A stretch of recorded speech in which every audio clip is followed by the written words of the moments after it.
সাইয়েদনা জাকারিয়া আলাইহিস সালাম তিনি ছিলেন বনি ইসরাইলের একজন নবী, যিনি ফিলিস্তিনের বাইতুল মাকদাসে বসবাস করতেন। তিনি ইয়াহইয়া আলাইহিস সালামের পিতা ছিলেন এবং মারিয়াম আলাইহিস সালামের খালু ছিলেন, এবং পেশাগত দিক থেকে তিনি ছিলেন কাঠমিস্ত্রি। আল্লাহ রাসূল সাল্লাল্লাহু আলাইহি ওয়াসাল্লাম সুনানে ইবনে মাজার একটা বর্ণনায় তিনি বলেন যে কানা জাকারিয়া নাজ্জারান, অর্থাৎ আল্লাহর নবী সাইয়েদনা জাকারিয়া আলাইহিস সালাম তিনি ছিলেন পেশায় নাজ্জার, অর্থাৎ দাওয়াতি কাজের পাশাপাশি নবুয়তের পাশাপাশি তিনি কাঠের কাজ করতেন বা কাঠমিস্ত্রির কাজ করতেন। সাইয়েদনা জাকারিয়া আলাইহিস সালাম তিনি সাইয়্যিদাতুনা মারিয়াম আলাইহিস সালামের তত্ত্বাবধায়ক ছিলেন, অর্থাৎ তাকে তিনি লালন পালন করতেন।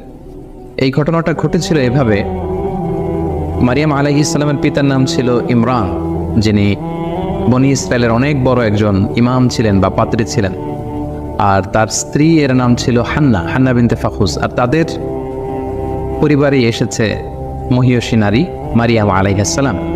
হান্না বিনতে ফাখুস যখন গর্ভবতী তখন তিনি মানত করেছিলেন যে হে আল্লাহ, আমার গর্ভে যে সন্তান জন্মাবে আমি তাকে বাইতুল মাকদাসের জন্য ডেডিকেট করব। কিন্তু তিনি যখন বেবি ডেলিভারি করলেন তখন তিনি দেখতে পেলেন যে তিনি কন্যা সন্তান জন্ম দিয়েছেন।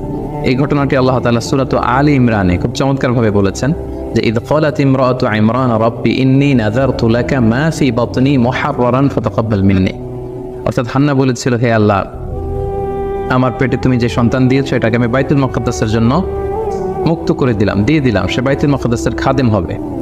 ইন্নাকা আনতাস সামিউল আলিম, আল্লাহ তুমি সব শোনো, তুমি সব জানো। ফালাম্মা ওয়াদাআতহা, যখন তিনি ডেলিভারি করলেন বেবিটা, ক্বালাত রাব্বি ইন্নী ওয়াদাআতুহা উনসা, তিনি বললেন হে আল্লাহ, আমি তো কন্যা সন্তান প্রসব করেছি, কন্যা সন্তান দিয়ে আমি কিভাবে তাকে বাইতুল মুকাদ্দাসের খাদেম বানাবো?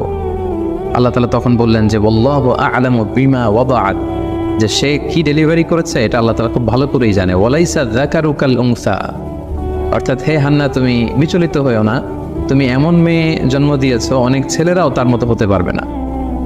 ওয়া ইন্নী সাম্মাইতুহা মারিয়াম, আর হান্না বলল আমি এই কন্যা সন্তানের নাম রেখে দিলাম মারিয়াম। ওয়া ইন্নী উঈযুহা বিকা ওয়া যুররিয়াতাহা মিনাশ শাইতানির রাজিম, আমি তাকে এবং তার যে অনাগত ভবিষ্যৎ প্রজন্ম আসবে তাদেরকে আমি শয়তানের দুষ্ট খোঁচা থেকে আল্লাহর কাছে পানাহে রাখলাম। ফাতাকাব্বালাহা রাব্বুহা বিকবুলিন হাসান, আল্লাহ তাআলা মারিয়ামকে কবুল করে নিলেন। ও আম্বাতাহা নাবাতান হাসানা, আর মারিয়ামের মা মারিয়ামকে লালন পালন করতে লাগলো। ওয়া কাফফালাহা জাকারিয়া, আর মারিয়ামকে দেখভালের দায়িত্ব নিল জাকারিয়া। তাহলে সূরা আলে ইমরানের এই যে কয়েকটি আয়াত আমরা তেলাওয়াত করলাম, তার একেবারে শেষের দিকে আমরা যে তথ্যটি পেলাম সেটা হচ্ছে মারিয়াম আলাইহিস সালামকে দেখভালের বা তত্ত্বাবধানের কিংবা লালন পালনের